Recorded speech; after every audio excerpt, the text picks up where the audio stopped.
Tuhan Yesus, oh Tuhan Yesus, Tuhan kami berseru kepadamu pada sore ini bersama-sama. Kami 2-3 orang berkumpul dalam namamu, Dikau hadir di tengah-tengah kami. Sertailah pembacaan Alkitab sore ini Tuhan, agar apa yang kami baca boleh kami terapkan dalam kehidupan kami, juga boleh menjadi pelita bagi kaki kami. Dan serta juga teman-teman yang belum bisa bergabung, agar mereka juga bisa segera bergabung dan mendapatkan terang firman.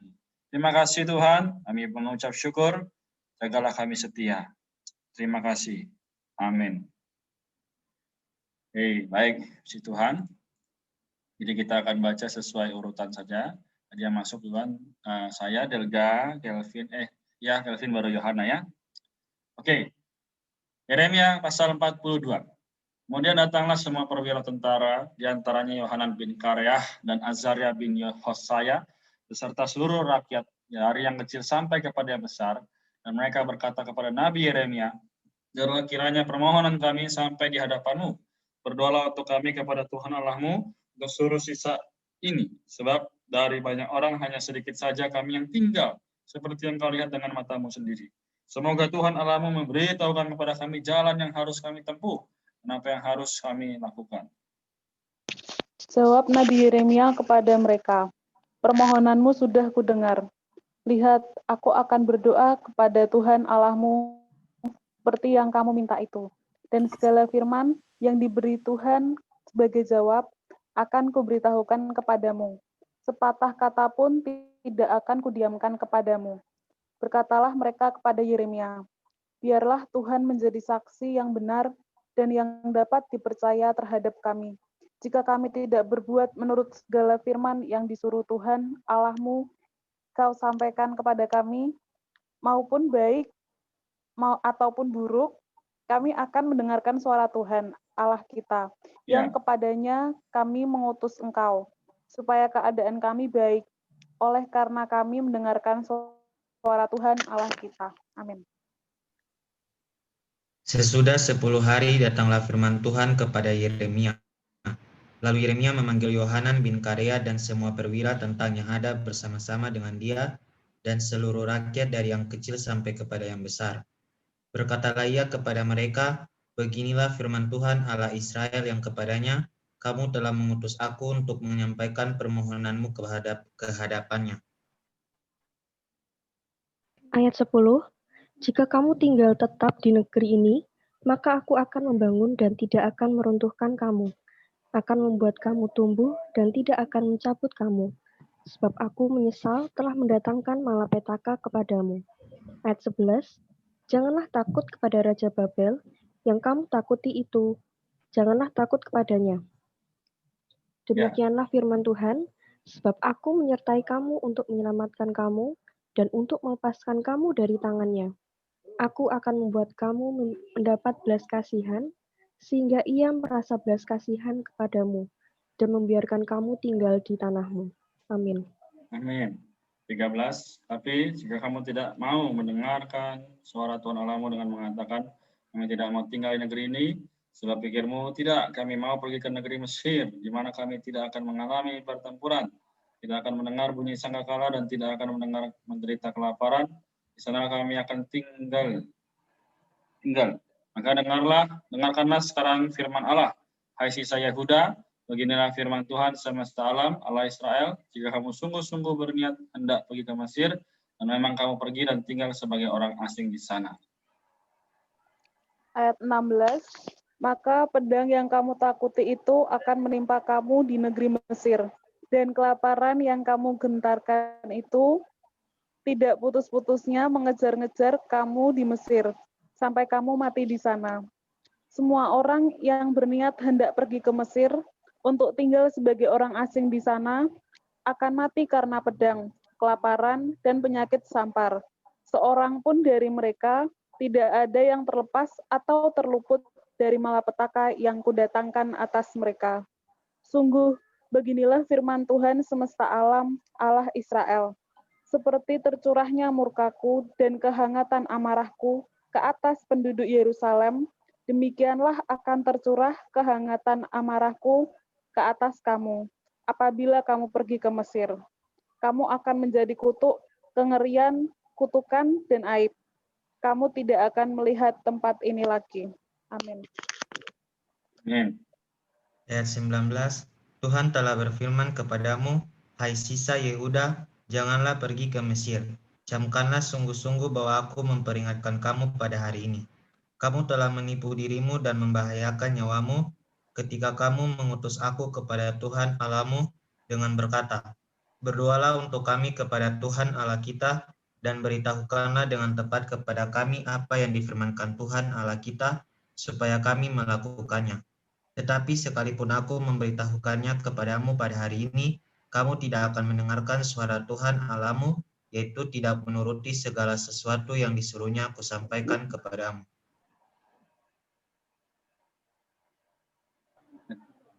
Ayat 22, oleh sebab itu, camkanlah sungguh-sungguh bahwa kamu akan mati karena pedang, kelaparan dan penyakit sampar di tempat yang kamu rindukan untuk tinggal sebagai orang asing di sana.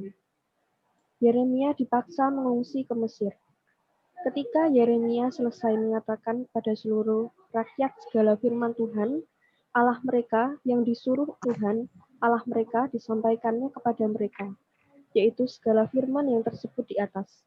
Ayat 2, maka berkatalah Azaria bin Hosaya dan Yohanan bin Kareah, serta semua orang congkak itu kepada Yeremia, engkau berkata bohong. Tuhan Allah kita tidak mengutus engkau untuk berkata, janganlah pergi ke Mesir untuk tinggal sebagai orang asing di sana. Amin. Tetapi Baruk bin Neria menghasut engkau terhadap kami dengan maksud untuk menyerahkan kami ke dalam tangan orang-orang Kasdim, supaya mereka membunuh kami dan mengangkut kami ke dalam pembuangan ke Babel. Demikianlah Yohanan bin Kareah dan semua perwira tentara serta seluruh rakyat tidak mau mendengarkan suara Tuhan untuk tinggal di tanah Yehuda. Lalu Yohanan bin Kareah dan semua perwira tentara itu mengumpulkan seluruh sisa Yehuda, yakni semua orang yang telah kembali dari antara segala bangsa, ke mana mereka telah berserak-serak untuk menetap di tanah Yehuda. Amin. Lalu, oke. Lagi, kita habisin aja ya, tinggal tanggung ini. Amin. Laki-laki, perempuan, anak-anak, putri-putri raja, dan setiap orang yang telah dibiarkan Nebuzaradan, kepala pasukan pengawal, pada Gedalia bin Ahikam bin Safan, juga Nabi Yeremia dan Baruk bin Neria. Lalu mereka pergi ke tanah Mesir, sebab mereka tidak mau mendengarkan suara Tuhan. Maka sampailah mereka di Tahpanhes. Kemudian datanglah firman Tuhan kepada Yeremia di Tahpanhes, bunyinya, Ambillah di tanganmu batu-batu besar dan sembunyikanlah itu di tanah liat dekat pintu masuk istana Firaun di Tahpanhes, di hadapan mata orang-orang Yehuda itu. Lalu katakanlah kepada mereka, beginilah firman Tuhan semesta alam, Allah Israel. Sesungguhnya aku mengutus orang untuk menjemput Nebukadnezar, Raja Babel, hambaku itu, supaya ia mendirikan tahtanya di atas batu-batu yang telah kusuruh sembunyikan ini, dan membentangkan permadani kebesarannya di atasnya. Dan apabila ia datang, ia akan memukul tanah Mesir, yang kemaut, kemautlah, yang ketawanan, ketawananlah, yang kepedang, kepedanglah. Amin. Ayat yang ke-12, ia akan menyalakan api di kuil-kuil para ala Mesir dan akan membakar atau mengangkutnya sebagai tawanan. Dan ia akan membersihkan tanah Mesir dari kutu-kutu seperti seorang gembala membersihkan pakaiannya dari kutu-kutu. Kemudian ia akan pergi dari sana tanpa gangguan. Ia akan memecahkan tugu-tugu berhala Bet-Shemesh yang ada di Mesir dan akan menghanguskan kuil para ala Mesir itu dengan api. amin. Baik, Tuhan, dari kedua pasal ini ya, pasal 42 dan 43, kita kembali diterangi. Yaitu, pasal 42 berbicara bagaimana mengenai ketidakjujuran orang yang tersisa dan tua-tua dalam meminta Yeremia berdoa bagi mereka. Di ayat yang kedua dikatakan, dan mereka berkata kepada Nabi Yeremia, kira-kiranya permohonan kami sampai di hadapanmu. Berdoalah untuk kami kepada Tuhan Allahmu untuk seluruh sisa ini. Sebab dari banyak orang hanya sedikit saja kami yang tinggal, seperti yang kau lihat dengan matamu sendiri. Artinya apa? Ya, mereka melihat lagi ya, bahwa keadaan ini, kondisi ini membawa kita juga harus menyadari, katakan ayat yang ke-11 kita lihat, janganlah takut kepada Raja Babel yang kamu takuti itu, janganlah takut kepadanya, demikianlah firman Tuhan. Sebab aku menyertai kamu untuk menyelamatkan kamu dan untuk melepaskan kamu dari tangannya. Nah, di sini Tuhan membela Yeremia. Ya, kenapa? Dikatakan apa tadi di ayat yang ke-6? Maupun baik ataupun buruk, kami akan mendengarkan suara Tuhan Allah kita, yang kepadanya kami mengutus engkau, supaya keadaan kami baik oleh karena kami mendengarkan suara Tuhan Allah kita. Artinya, mereka menipu, ya, mereka memanipulasi, ya. Jadi moga hari ini kita sebagai orang-orang yang percaya bisa dikatakan di ayat yang ke-22, oleh sebab itu camkan sungguh-sungguh bahwa kamu akan mati karena pedang, kelaparan dan penyakit sampar di tempat yang kamu rindukan untuk tinggal sebagai orang asing di sana. Ya, jadi jangan sampai kita menjadi orang yang bahkan tadinya mengikut Tuhan, tapi karena situasi dan kondisi membuat kita menjadi kurang pengetahuan akan firman, sehingga kita menerima penghukuman. Kemudian pasal 43, di mana berbicara juga mengenai, katakan, maka berkatalah Azaria di ayat yang kedua, bin Hosaya dan Yohanan bin Kareah, serta semua orang cowok itu kepada Yeremia. Kau berkata bohong, Tuhan Allah kita tidak mengutus engkau untuk berkata, janganlah pergi ke Mesir untuk tinggal sebagai orang asing di sana. Ya, artinya sebenarnya Tuhan ingin menyatakan kepada banyak orang, hari ini kita sebagai orang-orang yang percaya, haruslah percaya kepada hanya firman Tuhan, bukan kepada perkataan manusia. Ya, jadi katakan ayat yang ke-7, lalu mereka pergi ke tanah Mesir sebab mereka tidak mau mendengarkan suara Tuhan, maka sampailah mereka di Tahpanhes. Ya, harusnya kita mendengarkan suara Tuhan.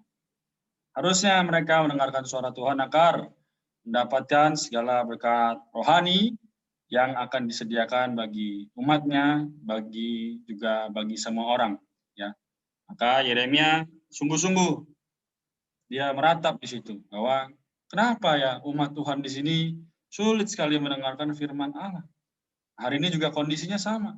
Seberapa banyak orang yang mau taat kepada firman Allah? Seberapa banyak orang yang mau membayar harga untuk bisa memperoleh firman Allah? Atau hanya terjerumus dalam perkara-perkara yang menyenangkan diri, perkara-perkara yang membuat diri sendiri semakin jauh daripada Allah. Amin ya. Jadi hari ini kita belajar satu hal.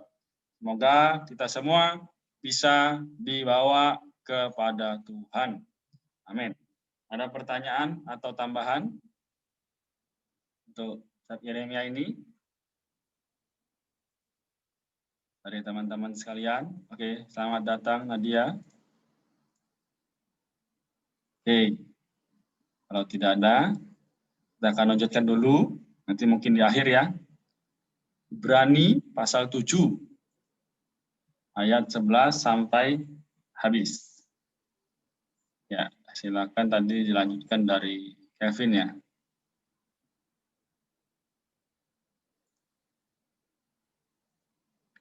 Oke.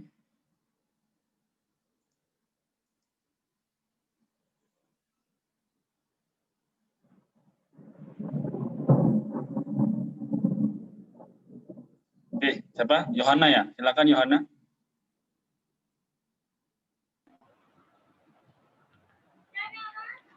Kristus adalah imam yang lebih tinggi daripada Harun. Yes. Ayat 11, karena itu, andai kata oleh imamat Lewi telah tercapai kesempurnaan, sebab karena imamat itu umat Israel telah menerima Taurat, apakah sebabnya masih perlu seorang lain ditetapkan menjadi imam saat menurut peraturan Melkisedek, dan yang tentang dia tidak dikatakan menurut peraturan Harun. Sebab, jikalau imamat berubah, dengan sendirinya akan berubah pula hukum Taurat itu. Sebab ia yang dimaksudkan di sini termasuk suku lain. Dari suku ini tidak ada seorang pun yang pernah melayani di mezbah. Sebab telah diketahui semua orang bahwa Tuhan kita berasal dari suku Yehuda, dan mengenai suku itu Musa tidak pernah mengatakan suatu apapun tentang imam-imam. Dan hal itu jauh lebih nyata lagi jikalau ditetapkan seorang imam lain menurut cara Melkisedek, yang menjadi imam bukan berdasarkan peraturan-peraturan manusia, tetapi berdasarkan hidup yang tidak dapat binasa. Silakan Nadia.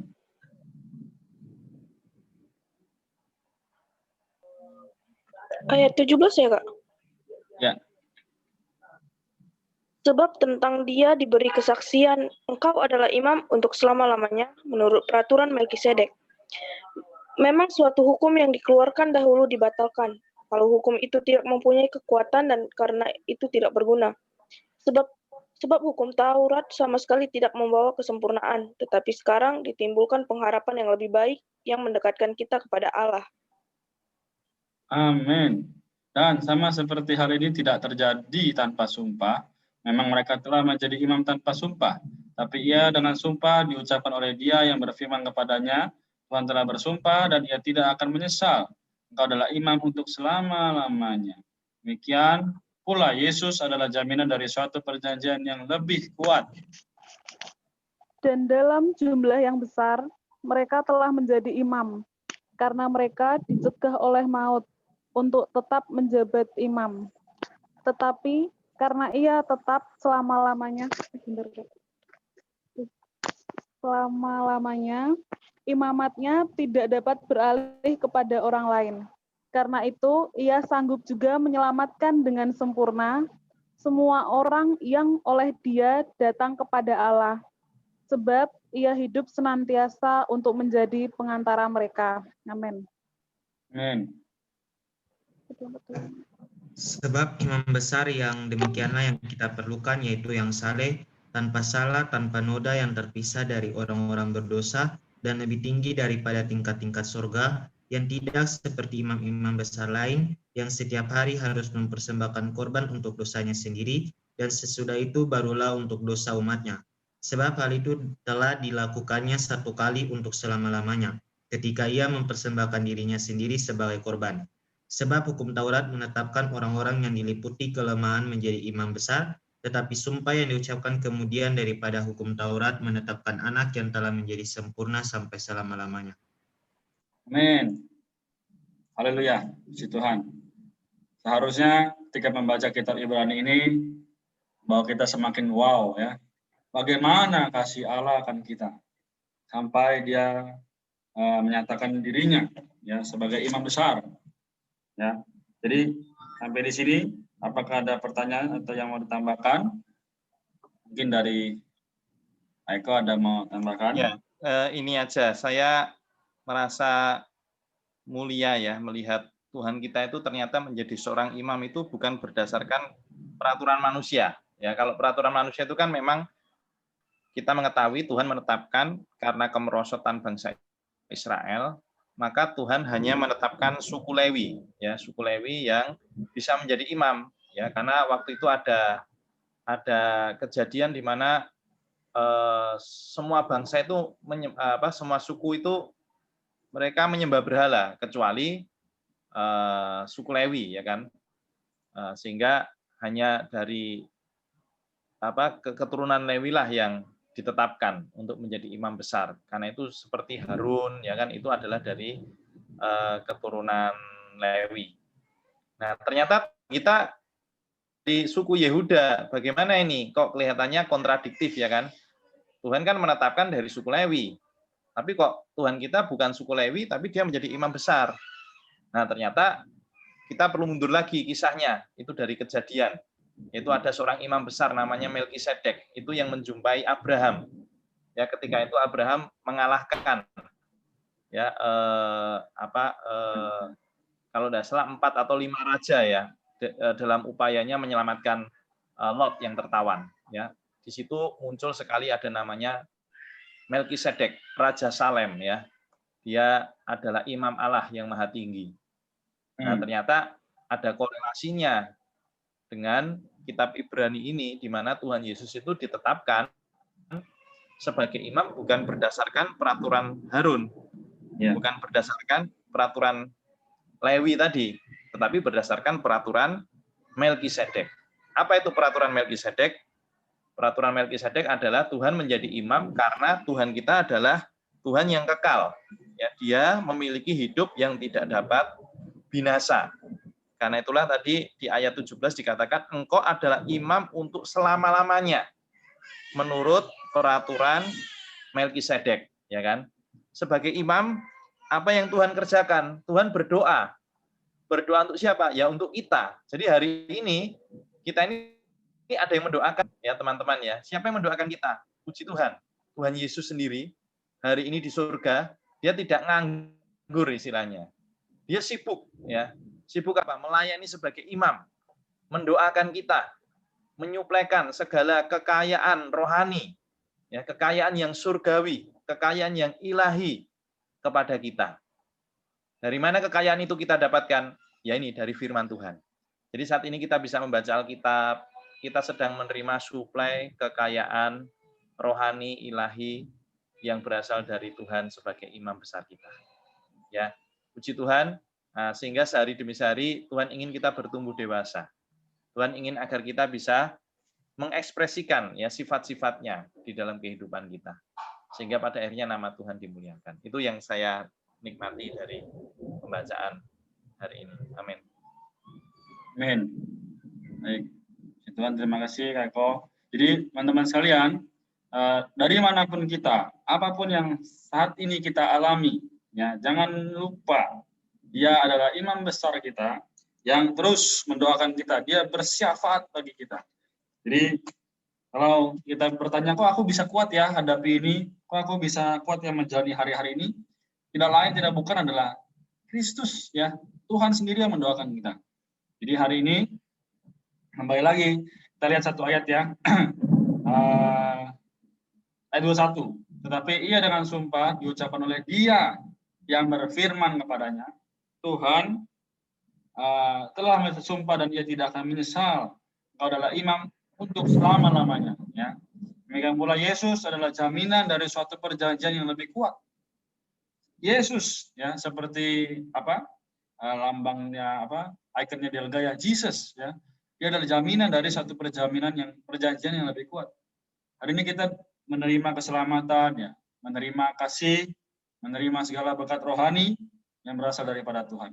Jadi jangan menyesal, juga jangan menjadi lemah, tapi teruslah maju, mengasihi, bahkan lebih lagi bisa memberitahu teman-teman yang lain, ayo kita punya imam besar, ayo kita punya Tuhan yang mendoakan kita, jangan lagi bolong baca Alkitab, jangan lagi bolong berdoa. Karena itu yang akan nanti dipertanggungjawabkan di kedatangan Tuhan kali kedua. Amin ya. Jadi teman-teman sekali lagi katakan yang di ayat yang terakhir, sebab hukum Taurat menetapkan orang-orang yang diliputi kelemahan menjadi imam besar, tapi sumpah yang diucapkan kemudian daripada hukum Taurat menetapkan anak yang telah menjadi sempurna sampai selama-lamanya. Amin. Sampai di sini ada pertanyaan kah? Ada yang bisa dibantu? Sudah jelas? Sudah jelas, Kak. Oke, baik. Yang lain juga jelas ya. Jadi moga oleh pembacaan kita tiap hari, kita tidak jenuh-jenuhnya, kita semakin lebih mengasihi Tuhan dan mengasihi firman-Nya. Baik, karena itu kita sampai di sini. Jadi seperti biasa.